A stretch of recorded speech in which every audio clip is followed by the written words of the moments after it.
पहली बात यह है कि ट्यूशन फीस पे हाई कोर्ट ने कोई डायरेक्शन नहीं दी है।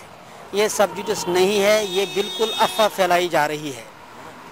दूसरी बात, जहाँ तक मास प्रमोशन का ताल्लुक है, गवर्नमेंट ने डिसीजन लिया है, इससे वाकई मैं समझता हूँ कि अगर उसके बाद भी कोई स्कूल एग्ज़ाम ले रहा है तो वो इलीगल है, वो लॉ की नज़रों में ठीक नहीं है। हमने अपने सारे स्कूल्स को डायरेक्शन दी है कि मास प्रमोशन के बाद वो एज़ पर जो यहाँ हालात हैं, जो यहाँ बाकायदा डील है, डील आर्स में स्कूल जारी रखें, एडमिशन्स जारी रखें और काउंसलिंग गाइडेंस बच्चों की हो। उसके साथ साथ हमने अपने सारे स्कूलों को कहा कोई एग्ज़ाम ना लिया जाए, बल्कि आप डायरेक्टली वो क्लासेस स्टार्ट करें, क्योंकि एग्ज़ाम जस्ट एक फॉर्मेलिटी होती है। हमारे लिए सबसे इम्पोर्टेंट है क्लास वर्क। जब बच्चों ने पढ़ा ही नहीं तो एग्ज़ाम किस चीज़ का लिया जाएगा। वैसे भी अप टू क्लास 8 एज पर नो डिटेंशन पॉलिसी किसी भी बच्चे को डिटेन नहीं किया जा सकता एज पर लॉ। ये तो नेशनल पॉलिसी है, इसके अगेंस्ट कोई गवर्नमेंट जा ही नहीं सकती। अगर जाएगी तो वो पूरी नेशनल पॉलिसी के खिलाफ फिर जा रहा है, एक बात। दूसरी बात, हमने बाकायदा ग्रीवेंस सेल कायम की है। अगर किसी पेरेंट को कोई शिकायत है वो हमारे पास आए, हम उसका मसला देयर एंड देन सॉल्व करेंगे। पिछले दिनों जब एग्ज़ाम सिलेबस का मामला था 10th और 11th का, तकरीबन हमने 152 हमारे पास स्टूडेंट्स आ गए, हमारे पास रिकॉर्ड है, पेरेंट्स आए, हमने उनका मसला उसी वक्त हल किया। स्कूलों को बताया हमने कि इनको एडमिट कार्ड्स दे दीजिए, क्योंकि उनकी एक जेन्युइन प्रॉब्लम थी। इसी तरह से अगर किसी भी पेरेंट की किसी किस्म की शिकायत किसी स्कूल के साथ है, क्योंकि यहाँ एक बात बहुत ज़रूरी है जो वाज़ह होनी चाहिए, स्कूल दो तरह के हैं। एक स्कूलों की फीस स्लैब काफ़ी हाई है, ठीक। दूसरे ऐसे स्कूल हैं जिनका फ़ी बहुत कम है, जो ट्रस्ट के अंदर चलते हैं, महला कंप्यूटर के अंदर चलते हैं, जिनकी फीस 100-150 से स्टार्ट होती है। सीधी सी बात है, हम कोई जनरल इंस्ट्रक्शन नहीं दे सकते हैं। केस टू केस बेसिस पे ज़रूर हम जितने भी लोग मुतासर हुए हैं उनके मसले को हम सॉल्व करेंगे। सर मुझे बताइए, अभी प्राइवेट स्कूल जो है सिलेबस भेज रहे हैं फीस भरने के लिए, कौन सा फीस मांग रहे हैं, जबकि 4 महीने सारा जो टर्मोइल चल रहा था उसमें सारे बैठे हुए थे, ना आपने किसी को पढ़ाया ना आपने किसी को किया, तो हर एक जो था जो कमाया हुआ था वही खा रहा था। तो प्राइवेट स्कूल की क्या इनकम होती है, क्या वो 4 महीने सेक्रीफाइस नहीं कर सकते? सीधी सी बात है, जो एडेड स्कूल हैं, जिनको लैंड फ्री मिली है, जिनको गवर्नमेंट से ग्रांट मिलती है, उनको कोई फीस नहीं लेनी चाहिए। तो सिंपल सा लॉजिक है। दूसरी बात जो भी स्कूल एडेड है, जिसको भी गवर्नमेंट ग्रांट मिलती है, जिसको भी लैंड फ्री ऑफ कॉस्ट मिली है, मैं मानता हूं कि उनको इन हालात में जब स्कूल बंद थे फीस लेने का कोई अधिकार नहीं है। लेकिन जो स्कूल अनएडेड हैं, जो स्कूल प्राइवेट सेक्टर में चल रहे हैं, जो ट्रस्ट सेक्टर में चल रहे हैं, जिन बेचारों के स्कूल इन्हीं पे चलते हैं, वो यहाँ के लोकल स्कूल हैं। ये इंस्टीट्यूशन बचाने का मामला है। इस वक्त हमारे लिए सबसे मसला तालीम है, बच्चों की तालीम है। अगर हम इन इंस्टीट्यूशंस को फाइनेंशियल सपोर्ट नहीं करेंगे तो ये स्कूल बंद हो जाएंगे। पिछले 2 सालों में ऑलरेडी 152 स्कूल बंद हो चुके हैं गवर्नमेंट की रॉन्ग पॉलिसीज़ की वजह से। हम नहीं चाहेंगे कि ये प्रोसेस, क्योंकि इस वक्त बहुत साजिशें हो रही हैं कि शिकायतें बड़े स्कूलों के खिलाफ होती हैं और छोटे स्कूलों का गला घोंट दिया जाता है। हम ऐसा नहीं होने देंगे। गरीबों के लिए आप क्या कर रहे हैं? बिल्कुल सही बात है।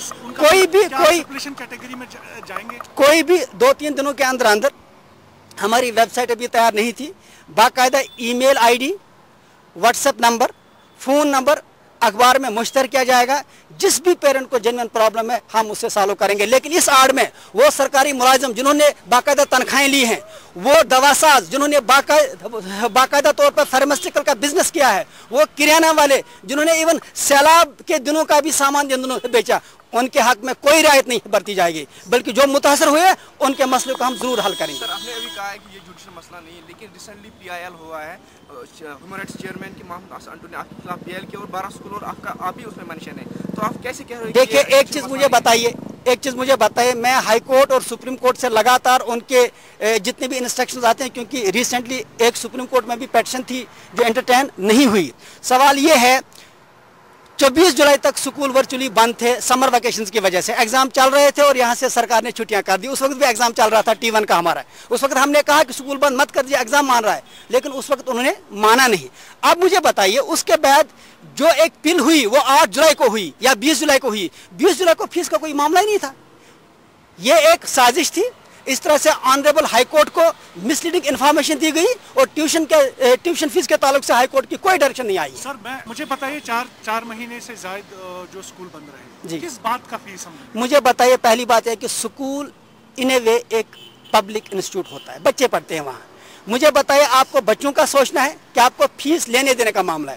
میرے لیے فیس کوئی ایشو نہیں ہے. میرے لیے مسئلہ ہے کہ کیا بچے کو کیا بچے دیکھیے یہ آپ کا ماننا ہے, لیکن ہمارا ماننا ہے اگر یہاں پرائیویٹ سیکٹر نہیں ہوگا تو حکومت ہند نے یہاں تمام تعلیمی نظام کو تباہ و برباد کر کے یہ جو رکھ دیا ہوتا. یہ صرف لوکل سکول ہیں جنہوں نے اس قوم کو بچایا. آج اگر ہمارے بچے ٹاپ کر رہے ہیں تو یہ انہی لوکل چھوٹے موٹے سکولوں کی وجہ سے ہو رہا ہے. یہ کہنا کہ لوکل سکول کچھ نہیں کر رہے ہیں, تو آپ دیکھ لیجئے کہ جو آپ کی پوزیشنز آ رہے ہیں, جو آپ کا رزلٹ آ رہا ہے, وہ کون دے رہا ہے؟ وہ نہ برن ہال دے رہا ہے, نہ بسکو دے رہا ہے, نہ ڈی پی ایس دے رہا ہے. وہ آپ کے لوکل سکول دے رہے ہیں.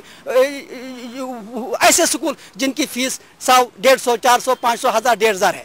آپ اگر ان سکولوں کے خلاف حکومتی سطح پہ, خاص کر سینٹرل گورنمنٹ کی سطح پہ کافی سازشیں ہو رہی ہے, ہماری آپ سے بھی اپیل ہے کہ میڈیا اس میں ٹریپ نہ ہو جائے. ہاں, ہم کہتے ہیں کہ جو بھی جنون مسئلہ ہے ہم حل کریں گے, لیکن ہم اکانومی سکولوں کو بند کرنے نہیں دیں گے.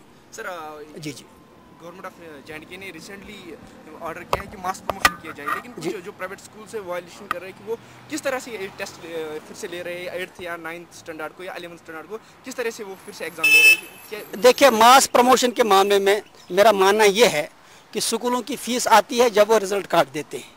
سیدھی سی بات ہے, اس بار ماس پروموشن ہو گئی تو سکولوں کو فیس لینے میں دقت آ رہی ہے, میں یہ مانتا ہوں. لیکن اس کے ساتھ یہ بھی حقیقت ہے کہ کیا کشمیر کو ہندوستان نے پہلے ہی آزاد کیا ہے؟ اگر آزاد کیا ہے تو بات ٹھیک ہے, پھر یہاں ڈیٹینشن پالیسی. ادروائز یہ پورے ہندوستان میں نو ڈیٹینشن پالیسی ہے, کسی بچے کو 8 تک روکا نہیں جا سکتا ہے.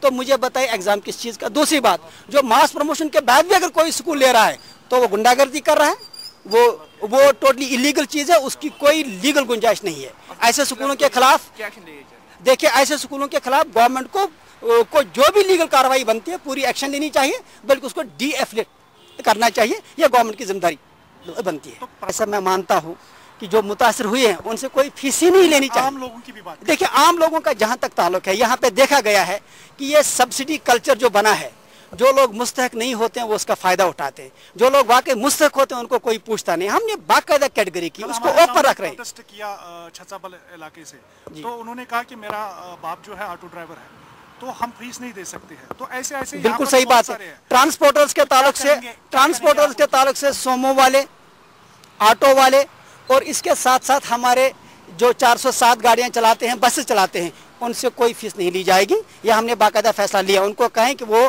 ہمارے آفس میں اپلیکیشن دے دیں, میل کریں, فون کریں, ہم تحقیقات کریں گے. آپ کو بھی معلوم ہے کہ تحقیقات کے بغیر یہاں تو بوگس پیرنٹ بھی آ جائیں گے, جو بھی جینون ہوگا اس سے کوئی فیس نہیں لی جائے گی. تو بوگس پیرنٹ بھی آ جائیں گے, جو بھی جینون ہوگا اس سے کوئی فیس نہیں لی جائے گی.